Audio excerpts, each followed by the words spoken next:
Kaya mo pumatay?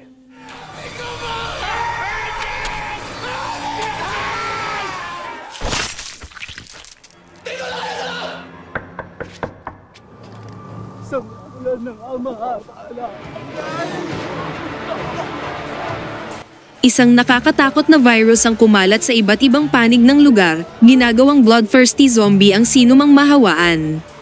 Halos lahat ng mga lungsod ay bumagsak na, at makikita natin si Francis na nagmamaneho ng isang van patungo sa kanayunan kasama ang kanyang asawang si Iris at ang kanilang dalawang anak na lalaki.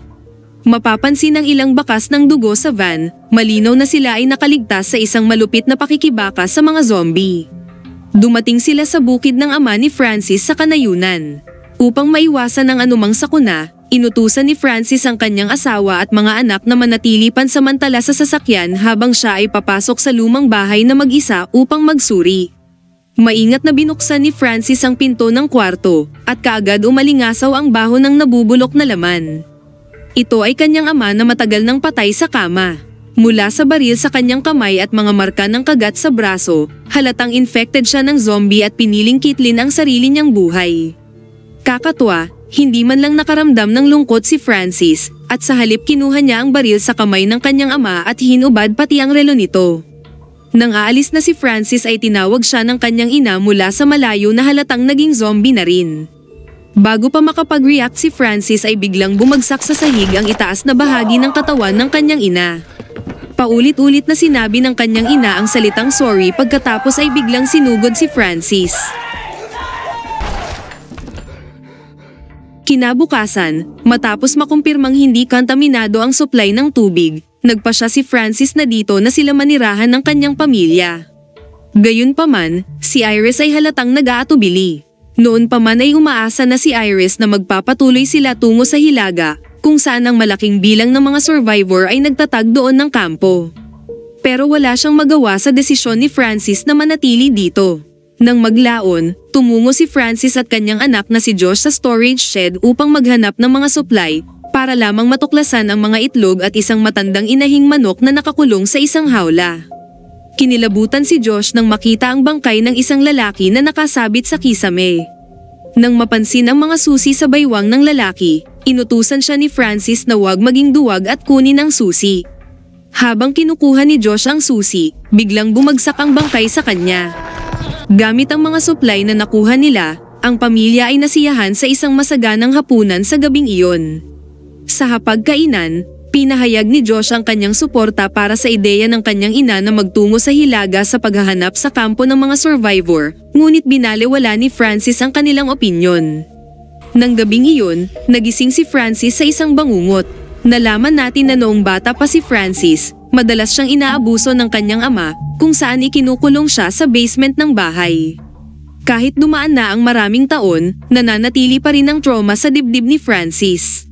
Kinabukasan, pagkatapos ng maraming pagsusumamo ni Iris, sa wakas pumayag na rin si Francis na umalis. Kaya sa araw na iyon ang pamilya ay nagpatuloy ng nagtungo pa Hilaga.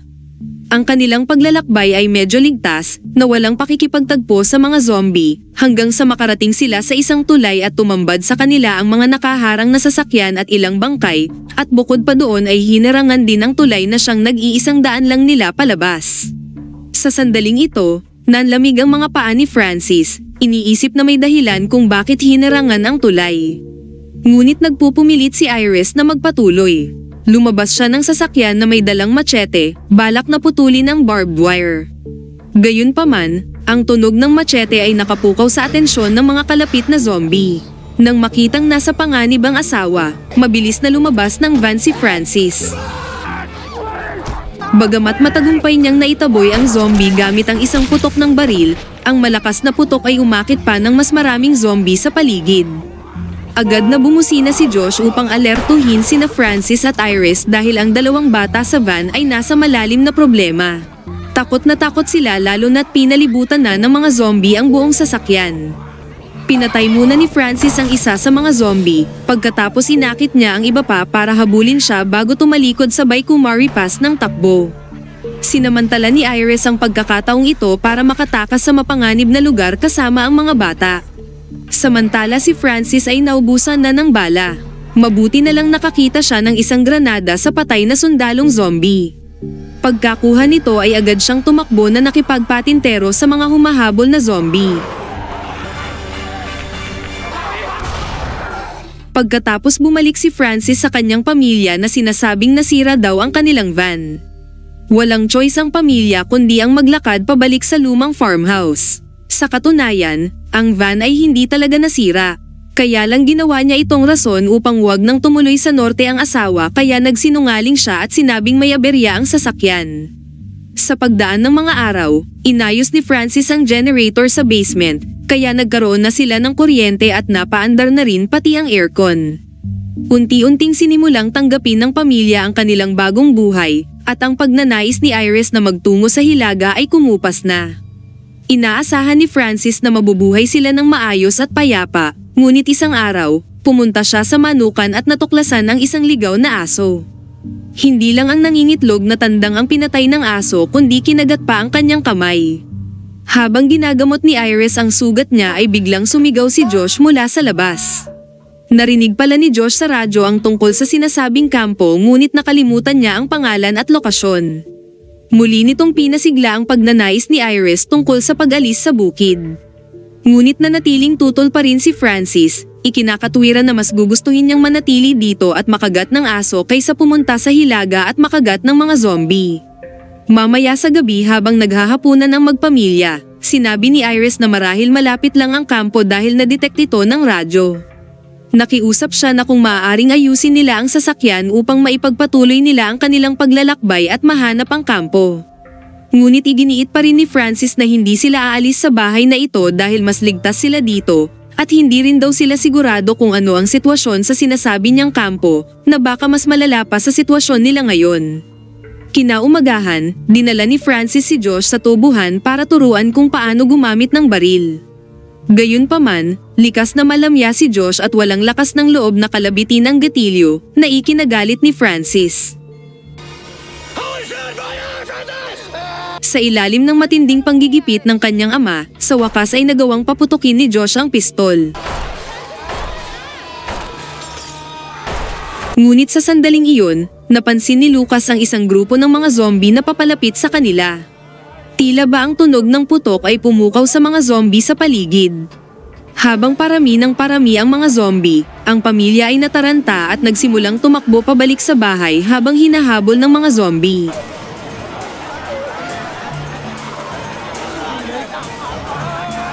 Ginamit ni Francis ang mga crates upang harangin ang pinto, at ang pamilya ay nagsiksikan sa sulok sa sobrang takot na gumawa ng ingay. Sa kabila ng kanilang katahimikan, patuloy na dumarami ang mga zombie sa labas.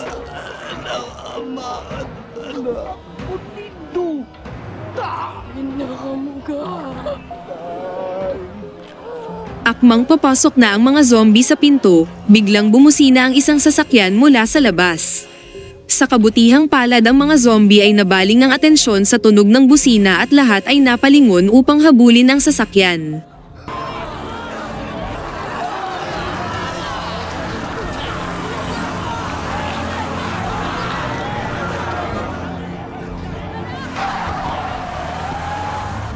Kinabukasan naglakas loob si Francis na lumabas.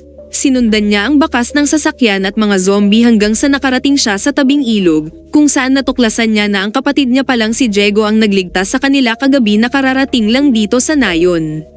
Sa kanilang pag-uusap, nalaman ni Francis na ang asawa at mga anak ni Diego ay nahawaan na ng mga zombie. Kaya naman, bumalik siya sa lumang bahay nila na mag-isa at nagkataon na iligtas niya sila kagabi. Pero sa halip na pasalamatan si Diego, tinutukan pa siya ng baril ni Francis. Tila mayroong matinding sama ng loob si Francis kay Diego. Dito nga nabunyag na maraming taon na ang nakalipas, nagkaroon pala ng relasyon sina Diego at Iris, at si Josh pala ay hindi tunay na anak ni Francis kundi anak siya ni Diego, kaya pala malayo ang loob ni Francis kay Josh. At kahit na nasa gitna sila ngayon ng apocalypse, hindi pa rin magawang patawarin ni Francis ang kanyang kapatid. Hindi na nagpumilit si Diego at nagpas siyang umalis. Sinabi niya kay Francis na mayroong survivor camp sa Hilaga, at kung gusto ni Francis na pumunta, ibinigay niya ang mapa at sinabing maaari niyang sundan ang ruta sa mapa. Pagka-uwi ni Francis, nagsinungaling siya kay Iris na sinasabing napatay ng mga zombie si Diego, umaasang makakalimutan niya na si Diego. Walang sinabi si Iris bilang tugon at malamig na tumalikod. Malinaw na ngayon na may nararamdaman pa rin si Iris para kay Diego at ito rin ang naging dahilan kung bakit ayaw umalis ni Francis. Maya-maya ay sinarahan ni Francis ang lahat ng bintana gamit ang mga tabla upang hindi sila basta-basta mapapasok ng mga zombie. Isang araw, bumaba si Lucas sa basement at napansin ang isang figura na nakatayo sa tabi ng bintana ng bentilasyon. Nang lumingon ang figura, napagtanto ni Lucas na isa itong zombie. Habang mahigpit na hawak ni Iris si Lucas, hindi nila napansin si Francis na tahimik na nakatayo sa pintuan, malinaw na mayroon siyang pinaplano. Kinabukasan, natunton ni Francis ang matandang zombie at pinatay ito. Nakakapagtaka, pinahid niya ang dugo ng zombie sa kanyang damit at umuwing natataranta dala-dala ang pugot na ulo ng zombie pabalik sa bahay. Nagkunwari siyang hindi mapakali at takot na takot, sinasabing marami pang mga zombie sa paligid. Malinaw ang intensyon ni Francis na ginagawa niya ito para takutin si Iris sa pagnanais nitong umalis. Akala niya ang plano niyang ito ay gagana, ngunit ng gabing iyon paglabas niya sa shower, napansin niyang nakatitig sa kanya si Josh na may kakaibang ekspresyon. Natuklasan na pala ni Josh ang mapa na ibinigay ni Diego na magdadala sa kanila sa survivor camp. Sa hapunan, nalaman na ni Iris ang tungkol sa mapa mula kay Josh. Pakiramdam ni Iris na lubos siyang pinagtak sila ni Francis at galit na nagpahayag na aalis na siya ngayong gabi. Ngunit ibinalik sa kanya ni Francis ang kanyang paratang na sinasabing siya ang unang nagtaksil sa kanya. Sa mga puntong ito inamin na ni Francis sa kanyang mga anak na noon pa lang ay gusto na silang iwan ng kanilang ina bago pa magka-outbreak, kaya ganun na lamang ang pagnanais ni Iris na umalis. Inamin naman din ni Iris na hindi na siya masaya kay Francis dahil sa nawawala na siya sa katinoan. Nagkaroon ng mainit na tensyon sa pagitan nila Iris, Francis, at Josh. Sabihin mo na, putang ina! Huwag niyong pagsalitaan si mama ng ganyan! Huwag kang makikialam dito, you fucking bastard! Ano ba? Habang nagngangalit sa galit si Iris, mahina hong hinugot ni Francis ang mapa. Walang pag-aalinlangan sinindihan niya ito ng apoy gamit ang lighter. Hindi niya hahayaang kunin ni Iris ang mga bata at umalis.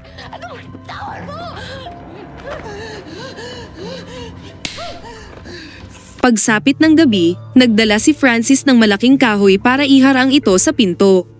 Kinwestiyon ni Iris at Josh kung bakit niya isinara ang pinto, kaya sinabi ni Francis na para ito sa kanilang kaligtasan. Ngunit hindi na nakapagtimpi pa si Josh at kinumpronta ang kanyang ama. Sinabi niya na wala na masyadong zombie sa paligid at ginagawa niya lang ito para ikulong sila gaya ng pagkulong ng kanyang ama sa kanya noon na sobrang ikinagalit ni Francis. Gusto mo kami ikulong? Kagaya ng pagkulong sa'yo ng mga magulang mo dati! Habang nag-aaway sila, biglang may kumatok sa pinto. Ayaw itong sagutin ni Francis, ngunit nagmadaling binuksan ito ni Josh. Ito pala ay isang lalaking naka-uniforme ng militar. Sinabi niya na galing siya sa isang Northern Survivor Camp at ipinadala sila upang maghanap ng mga supply sa paligid ng lugar. Ngunit sa kasamaang palad, nakasalubong nila ang di mabilang ng mga zombie kaya lahat ng kanyang mga kasamahan ay napahamak at siya lang ang nakaligtas. Kung hindi daw dahil sa isang Good Samaritan na umabala sa mga zombies, malamang namatay na din siya tulad ng kanyang mga kasama. Inihayag pa ng sundalo na ang Good Samaritan ang nagturo sa kanyang pumunta sa bahay na ito, ngunit ang taong tumulong sa kanya ay na-corner na rin ng mga zombie. Nang marinig ito, agad na napagtanto ni Iris na ang Good Samaritan na tinutukoy ng sundalo ay walang iba kundi si Diego. Ibig sabihin ay malinaw na nagsinungaling si Francis sa kanya. Hindi pinansin ang mga pagtutol ni Francis, pinapasok niya ang sundalo. Kinagabihan, lihim na lumapit si Josh kay Iris upang magpaalam na aalis siya ngayong gabi para hanapin ang tito Diego niya upang humingi ng tulong sa kanya. Pakiramdam niya ay ganap na wala na sa katinoan ang kanilang ama at hindi na niya kayang tiisin pa ito. Kahit na labis na nag-aatubili si Iris, pumayag siya sa desisyon ni Josh. Kinabukasan, natuklasan ni Francis na nawawala si Josh. Sinisi niya ang lahat sa sundalo sa pag-alis ni Josh, Kumbinsido na kung hindi sana niya binanggit ang tungkol sa hilagang kampo, hindi sana aalis si Josh. Sa ngayon, baluktot na ang isip ni Francis. Kumuha siya ng martilyo at pagkatapos,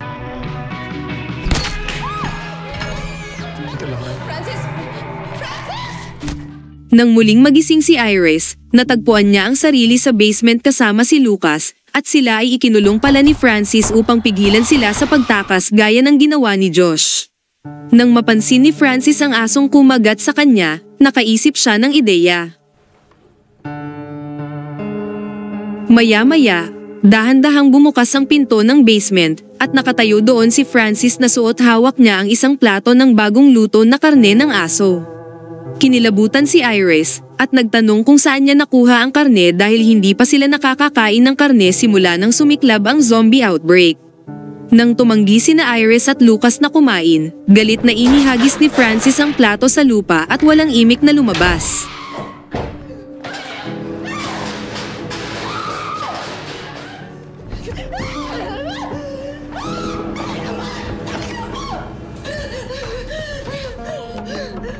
Nang gabing iyon, nagising si Francis sa isang sigaw.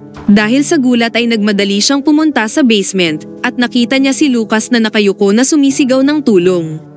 Ngunit isa lamang pala itong patibong upang makatakas silang dalawa mula kay Francis, sabay ikinulong nila si Francis sa basement.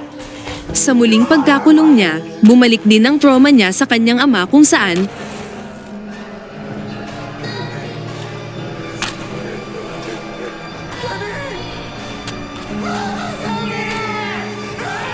samantala nagmamadaling tumakas si Iris at Lucas.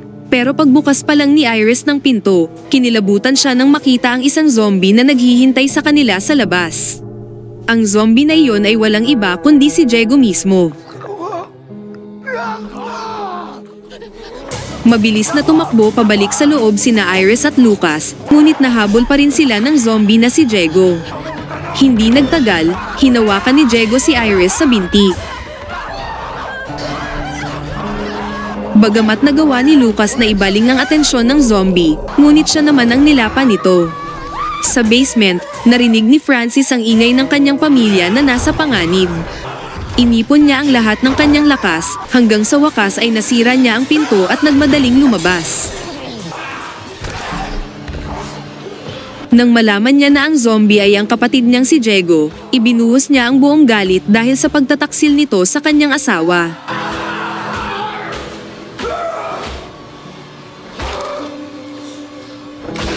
Nang hahampasin na rin sana ni Francis si Iris, biglang umiyak si Lucas at nakagat pala siya ng zombie sa kanyang braso. Sa sitwasyong ito, pinulot ni Iris ang machete at mabilis na pinutol ang nakagat na braso ni Lucas upang pigilan itong kumalat.